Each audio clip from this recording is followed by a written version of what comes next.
All right, what's up, dudes? Welcome back to another Birdhouse Car Club vlog, winter edition. As you guys can see, we finally got some snow on the ground. Woo-woo! It only took until February, so I'm gonna finally get some snowmobiling content put together here for you guys. So we're gonna go into the old garage here, and I'm gonna see what I can get running for my sleds here, because so this is my 600 here. This little girl, which is a little dirty from transport last time. I brought it down to town to give my nephew his snowmobile for his Christmas present this year. It's got a little dirty, but this is the 600. This one runs the best out of all of them I have right now. This is my pride and joy right here. This is my 2002 800. I got a lot of time into this one. This is obviously my personal favorite because it's 800, and I just love it so much because she just rips. The torque on the 800 is just insane. But it was only running on one cylinder last year, so I think I gotta pull the carbs and get them cleaned, and I also have to pull the primary on this one and swap my fixed flange, because this one's supposed to have, as you can see, it's supposed to have electric start, but a couple years ago when I was riding this thing, the ring gear decided to, the bolt started to back out of the primary, or the fixed flange, and then it started grinding on the case, so that fixed flange is junk in that ring gear, obviously. So I got to replace that. Take you guys over here to the 500. I picked this one up fall time, I believe, but the guy said it ran. We couldn't get it to fire, so I'm thinking it just needs carbs cleaned, and it just needs to be ran through. But this one's got 3,200 miles on it, and they all got reverse. That's kind of why I picked this one up. Obviously the 500 isn't comparable to speed for the 800, but and then here we got, if I can get this cover off, we got the 700. This one's got some red accents to it. That's kind of why I picked this one up, because you don't really see this style sled. The ZX chassis with that red seat on there, it's pretty rare. The red seat and the red skis and the headlight shroud. So now I got the red and the yellow matching seat. So yeah, stay tuned. I'm gonna get the old at least get the 600 fired up and pull her out, and then I'm probably gonna mess with the 700 because it runs, but I think turn my light on here. Woo! It runs, but I believe it's leaking coolant, because I think previous owner plugged one of the lines.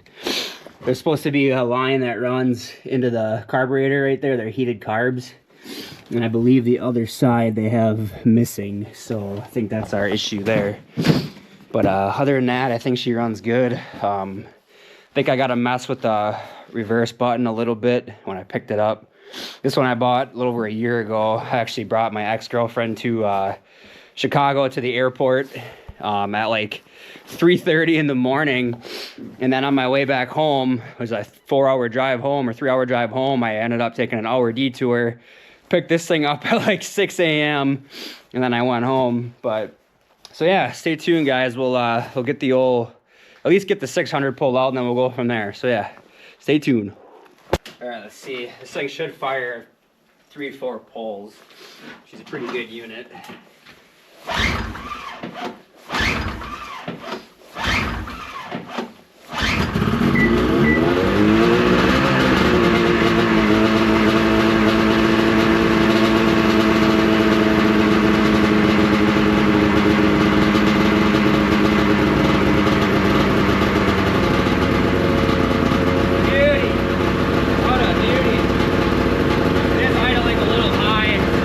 Adjust that, but let me go through these parts also. typical snowmobile stuff. You guys own sleds, you know how it is. There's always something going wrong with these things.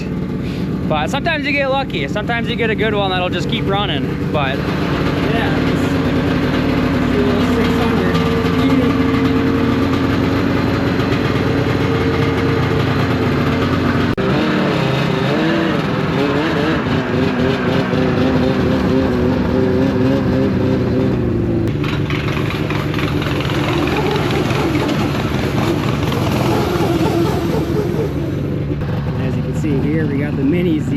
This is my nephew's snowmobile, even though I ride it more than he does. It just died on us here. The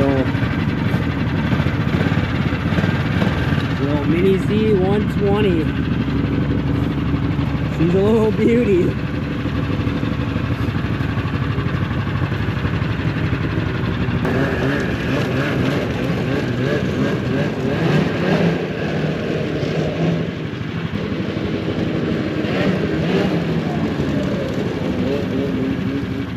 Alrighty, now let's see if I can. Well, I know the 700 runs, but I'll see how many pulls it takes to get this thing fired.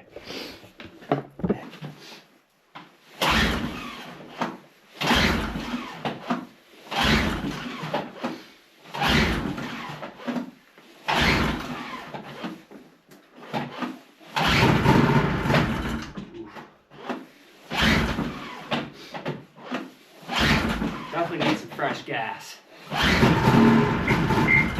Oof. Yikes. It ran good when I brought it from the storage unit to here.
Definitely gotta clean the car up.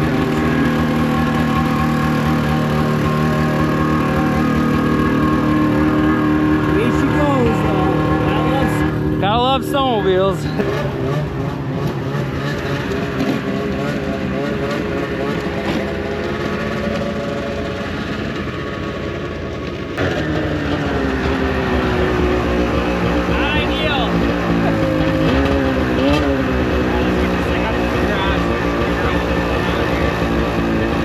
For sure, get the 600 dialed in, so I at least have one snowmobile to rip, because I know that thing's just a beauty and she's reliable. I'm just gonna change the yeah, this one's only got 3,800 on it. I think I bought it with like 35 maybe a couple years ago from this guy. I got it for a good price. All I had to do was replace the carb reed boots and just get it tuned, and that was it. So hell yeah, take this thing for a little test hit here. If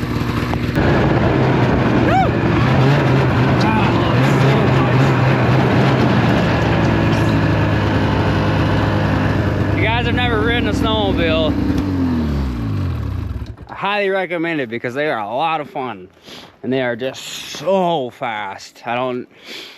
People don't really understand the amount of torque and just grip that you get with a, you know, it's a 15-inch wide. These snowmobiles got a 15-inch wide track and they're 121 inches. Well, you probably only got about 100 inches of track on the snow, but because these are pretty short track sleds, but they just rip so hard.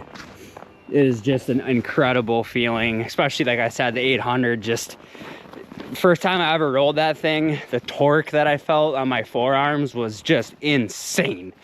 So highly recommend, if you guys have never ridden a sled and you're from a state that has snow, highly recommend renting one. There's a lot of places that offer rentals, and you can get like brand new sleds, you know, like a Skidoo 850 turbo or something. But so yeah, stay tuned, boys. We're gonna take the old 600 for a little test rip here. I'm gonna grab my helmet and get on the old trail.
Engaging all the way. I think my clutch is slipping a little bit or something, but it doesn't feel like it wants to engage fully. So this is why we do test hits.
We are back. I'd say that's a good test hit. 6 miles, 3 there, 3 back. On the way out, she didn't feel like she was fully, I don't think my belt was fully engaging on the secondary. I think it might have been spinning a little bit because I didn't, as soon as you got up to like 7,000 RPM, about 50, it usually it hits that torque, but it just didn't have it. So I think I might need to tighten up my secondary a little bit, but on the way back, she tightened up, I think. So, because I started getting into it a little bit, you'll see, as you saw, she started, it felt like it was normal again. So I'm thinking that she just needed to be loosened up a little bit or just something, because it felt good on the way back. But alrighty, I changed my mind on doing another test hit just because we only got like 6 inches of snow or so, so I wanna wait to get a couple more, just because I don't wanna. Some of those trails are so rocky and when you go down those, when they're not groomed, you run into rocks and shit. So I want to make sure we got a little bit more. So I'm just gonna do a little maintenance on this girl. We're gonna get this snow flap changed out here. Not that it technically needs it, but so all you gotta do is pop these little 4 tabs out here, and then just take a drill and drill them rivets out, and then I'm gonna have to run into town and get some hardware. I recommend using stainless steel bolts just because for future, you know, down the road, if you ever got to replace it again, then you don't got to worry about your bolts being seized up on you and rusted out.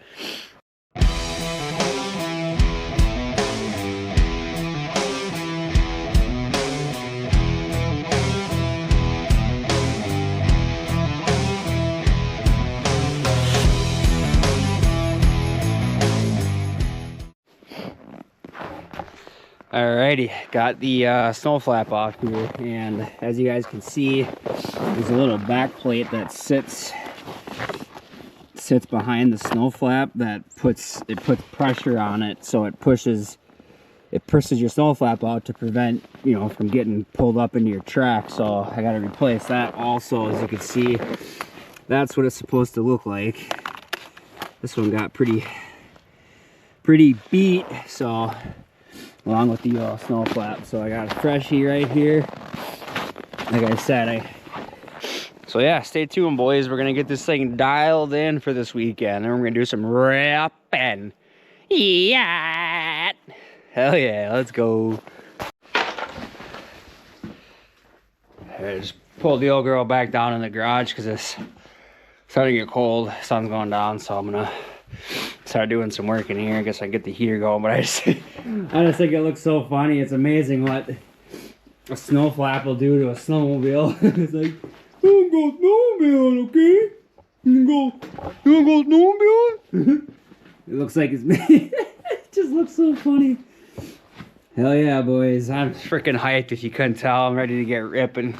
It's been too long. Far too long. Oh, my mouth is getting cold. Whew. But yeah, hell yeah, boys. Stay tuned for some snowmobiling, rapping. Yeah. Got the old 600 back out, so I'm gonna get the old snow flap put on, and then I'm gonna pop a couple holes in the belly pan and get my yellow skid plate bolted up on that little girl. I just got picked up. Like I said, I recommend getting stainless hardware for your sleds, because it just makes life a lot easier if you ever have to pull it back apart at any point. But so yeah, stay tuned. We'll do a little time lapse of throwing the snow flap on. Let's go.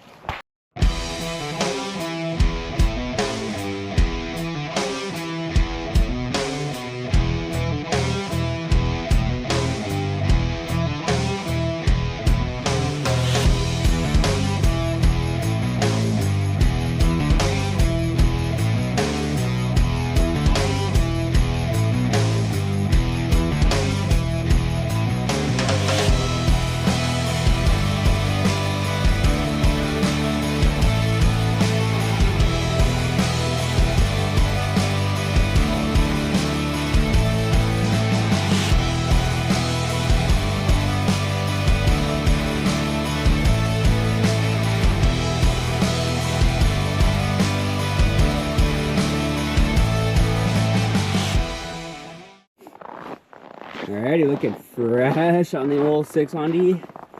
Hopefully this one doesn't get caught up in the track and get chewed up like the last one. I will set up and pop a couple holes in the old belly pan here and get my skid plate put on. Hell yeah, let's go. Getting ready to rip.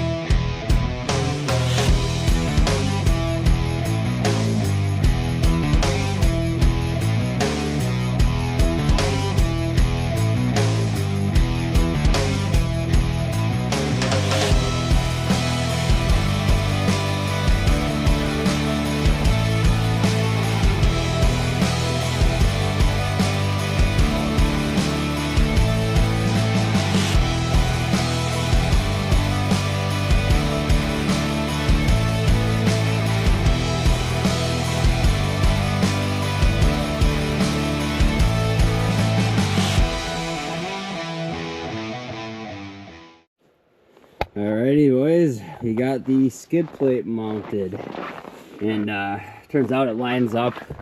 The back 3 bolts line up under the bulkhead, so I just took 3 self tappers, just popped them up into the bulkhead right here. So that's just a block of aluminum, or not block, but aluminum plate that's part of the chassis. So just shove her up into there. Should be looking mint. All right, boys, so I am getting into the 700 a little bit here just so we can figure out our coolant problem. So it looks like I got the airbox pulled the DPM, which I got to replace because DPM, just the little tabs decided to break off. Gotta love plastic in the cold. I think they would have engineered that a little bit better, but what do you do? So it looks like the previous owner decided to take this coolant line that runs to the bottom of the coolant tank's got a line right here that runs, it's supposed to run into the carb right there, but for whatever reason, as you can see, they put a bolt in it to plug it, so the coolant was just pouring out of that little nipple coming out of the carb, because these are heated carbs, as you can see. Ooh, door just slammed. But so the coolant runs from the head plate into this side, down in this into this side of the carb, and then it runs from the top or the bottom of the coolant bottle, and then there's that line, and then goes down into the carb here. So that's where our issue is. So luckily I got lots of parts to pick from, so I just gotta replace that line and then fill this bag grill back up with some coolant, and hopefully that is the only issue we have to resolve here, besides replacing the DPM module, because like I said, that thing's junk. I just gotta find where I put my other one that I had ready for it here. But yeah, so 700 should be up and running pretty quick here. Then we'll have for sure 2 running sleds. Alrighty, boys, got the 700 all buttoned up here. Just took it for a little test rip. She is a certified ripper. I approve. Gotta love it. I miss that 2-stroke sound, that yeah. And I also put a can on this one because I had a couple laying around, so I just love that sound. But I got a red, well, not red 700, but the red themed 700 is a certified ripper. Hell yeah, boy. I gotta get I'm gonna super glue the badge back on the hood there and see if I can. Oh, I also got a red panel. I'm gonna swap that out, throw the red clutch door on there. Hell yeah, I'm loving it. Let's go, time to rip. Alrighty, boys, we are officially ready to rip here at the old birdhouse. I got the 700 ready to rip. Got the coolant situation figured out. She's idling a little bit low, so I'm gonna need to adjust the carbs at some point, but I just want to get this old gas ran through it and just take a couple test rides and just see how she rides. But she sounds great. I did put the pipe on it, aftermarket exhaust pipe, or can, so she's got a little more bark to her now. But yeah, we got the old chest mount set up, ready to go, so we'll see you guys out on the trip with some high-speed rips. Let's go.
gonna take a minute for this little girl to cool down, so I'm gonna take the 600 for a little test rip also. I am gonna need to do chain case oil on that because it's got, I can hear some slop in the chain case, so chain's probably a little bit loose, so we're gonna not beat on it super heavy, but no you're not. Yeah, no you're not.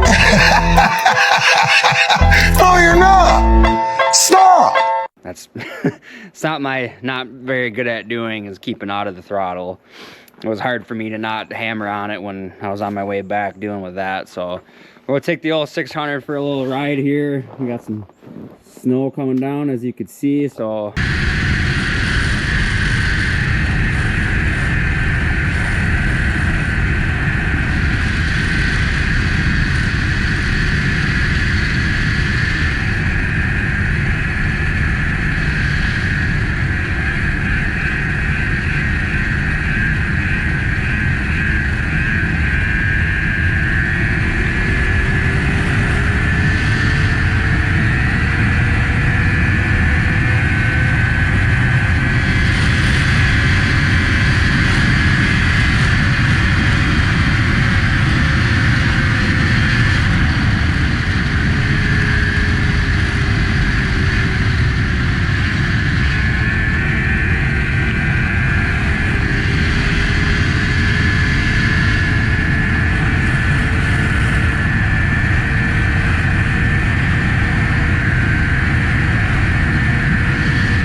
alrighty boys, I just wanted to pull up here quick and take a video. This is one of my favorite spots on the trail in this area. So this is the Wolf River right here, so I'll pull up and take a quick little clip because it's just gorgeous out here. Yo, 600 looking like a beauty. I just love this spot. This is the old railroad grade train trestle right here, bridge. Just the absolute beauty out here. Hell yeah, absolute beauty. Be a good thumbnail picture right there.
Alrighty, boys. Woo! Successful test trip. We have made her back to the house, and the 600 is in one piece. She is very clunky though, so I do got to get in that chain case and tighten that chain up, because I can feel a lot of backlash when you get into the throttle and the clutch engages. I can feel a lot of backlash in it, so I got to get in there and do that. But we're gonna save that for another day, because it is cold and I don't feel like heating the garage up right now because it's already pretty late in the day. So we're gonna save that for a different day, but I'm gonna get in the house and get going on this video. Hopefully we got some decent footage that I can use. As you guys will see, the trails were pretty rough, just due to not having a lot of snow yet. But like I said, tonight we're supposed to get some snow, so hopefully that'll take care of the roughness and dirtiness of the trail. A lot of rocks sticking through, so not ideal, but we successful test trip, so I'm gonna call her good. I'm pretty happy with the old 600 and 700. Make sure everything's looking kosher under the hood here. Nothing smells funky. But hell yeah, boys. Stay tuned for some more snowmobile content. I'm gonna do my best with what I can get with the GoPro and whatnot, because like I said, I'm finding out that it's pretty challenging to mount the GoPro on the sled and have it look, you know, somewhat decent. But so next time I'll try to maybe figure out a better thing with my chest mount. Also, before I forget, just wanted to do a quick fit check here, because I know a lot of y'all aren't from, or I don't know where you guys are from that are watching, but I'm rocking it's all Castle. I run all Castle gear. They are local to Green Bay, Wisconsin, so I try to support local when I can. But yeah, this is all Castle gear. My helmet's Castle, and then my face mask is Climb, but I don't think Castle makes those types of face masks. But yeah, so there's the fit. Stay tuned for some more ripping on the old 6 and 7, and then I got the 800 out for just tune up right now, because it's only running on one cylinder, like I said earlier, and I'm not a mechanic, and I'm not there yet with my knowledge on like working on these things with carbs and whatnot. Like I know I can figure it out, but I'm just not quite comfortable yet, because with carbs, they just have to be right. They have to be synced correctly, you know, and all that. So I'm not quite comfortable with it yet. So I got a buddy that's looking at it for me. So hell yeah, boys. Stay tuned. More snowmobile content to come from the old Birdhouse Car Club. But for now, we'll call her a wrap on this video. Drive safe and watch for deer. We'll catch you guys in the next one.